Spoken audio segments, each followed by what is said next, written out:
Hello అందరికీ welcome back to our channel Babu Harees ఈ diary. ఇవాళ స్పెషల్ ఏంటి అంటే south Indians all time favourite pesarattu. ఇది అందరికీ తెలిసిన రెసిపీయే అనుకోండి, బట్ తెలియని వాళ్ళు కూడా ఉంటారు కదా, వాళ్ళ కోసం ఈ వీడియో. ముందు రోజు నైటే మనం పెసలు అండ్ రైస్ 1:1/4 రేషియోలో వేసుకొని ఒకసారి వాష్ చేసుకొని నీళ్ళల్లో నానబెట్టుకోవాలి. మార్నింగ్కి బాగా నానిపోయి ఉంటాయి. సో మార్నింగ్ కూడా ఒకసారి వాష్ చేసుకొని మిక్సీ వేసుకోవాలి.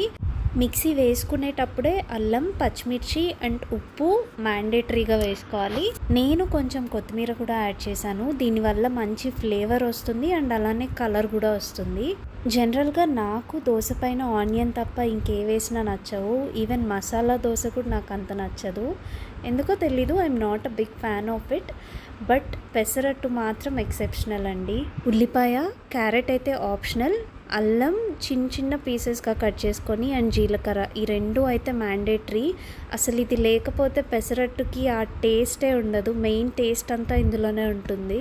నేనైతే ఎవరికైనా అల్లం లేకపోతే పెసరట్టు స్కిప్ చేయమనే చెప్తాను, ఎందుకంటే అంత మంచి ఫ్లేవర్ ఇస్తుంది అల్లం పెసరట్టుకి.